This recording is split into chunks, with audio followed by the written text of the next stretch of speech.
I flooded my Jeep in a flash flood trying to save an elderly woman.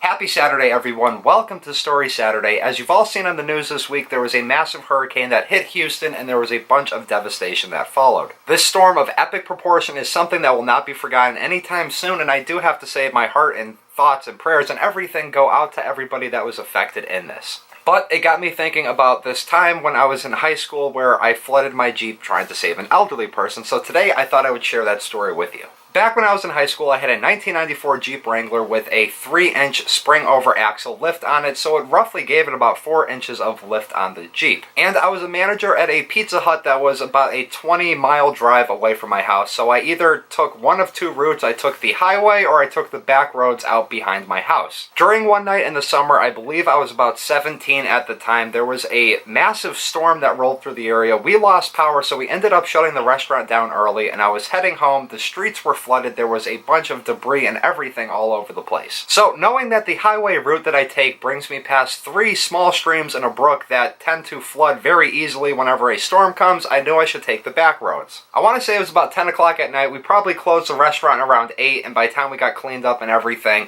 and I was heading back home, it was somewhere around 10 o'clock, and I was heading down this road right here. It was known to flood, but it wasn't like a lot of water. There was always maybe a foot of water, if that. The drains would just overflow, and then it would take a little while for it to catch back up with itself and clean itself out. But it was a good thing that I decided to go this way, because about 5 or 4 miles away from my house, there was this car stranded in the middle of the road, and the water was about halfway up its door. And when driving through floodwaters, one thing you don't want to do is drive very fast. So I was just making my way through it. There was no problem at all. The Jeep was just chugging along just fine, and I happened to go past this car, and I looked over, and there was an elderly woman waving to me.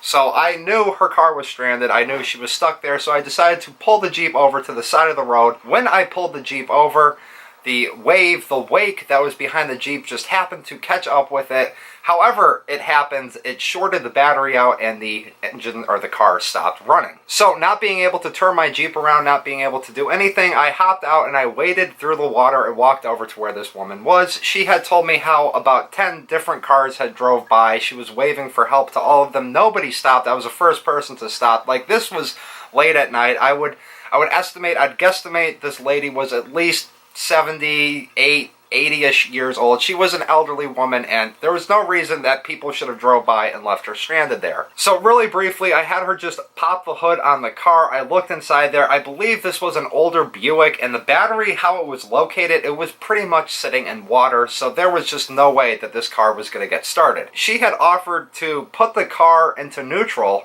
and hop out with me and help push it out of the water. And she had said that she lived just right across the street. She just wanted to push it to where her street was. She would go in her house and get it taken care of the next morning. Nonetheless, I didn't want to have her get out of the car. I didn't want to see this woman walking around in the water, so I ended up telling her just to stay in the car. We put it in neutral. I ended up pushing this car over onto the other side of the road. It took me a good 30, 40 minutes just trying to push this car. This was a heavy, older car, and it didn't help having the water and having my shoes slip and everything like that, but I eventually got her over to the side of the road, and then I told her to wait in the car. I ran back through the water, grabbed an umbrella from my Jeep, came over, put the umbrella up, walked her to her door. She kept thanking me. "Oh, thank you so much. Nobody stopped. I can't believe nobody stopped." Then she tried to give me $100, and I said, "No, that's just what people do. That's just human nature. You need to help other people out. I will not take your money."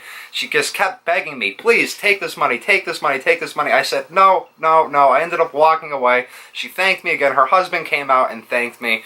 I could not get my truck started. I could not get my Jeep started. Luckily for me, my dad was working night shift at the time, and he didn't have to go in until about midnight. So I had called him up, and it was kind of on his way over to work, so he had to make a little bit of a detour. He was able to come over. He had to drive up on the sidewalk just to get so he was out enough of the water, or high enough out of the water. We ran the jumper cables across. Jeep started up just fine. I drove out of there, no problems whatsoever. But anytime I drove that way, anytime I drove past this woman's house, she would always be outside waving at me. And this went on for a couple years until just one day I just didn't see her anymore. So My guess is she had passed away. But anyways, that's just my little story about trying to rescue somebody in my Jeep with a flash flood going on. Let me know if you guys have ever done anything like that. Let me know if you have ever helped anybody out of a situation like that where their vehicle's been stranded or anything like that. If you guys enjoyed the story, hit the thumbs up button. I'll see everybody tomorrow for a reaction video. Peace.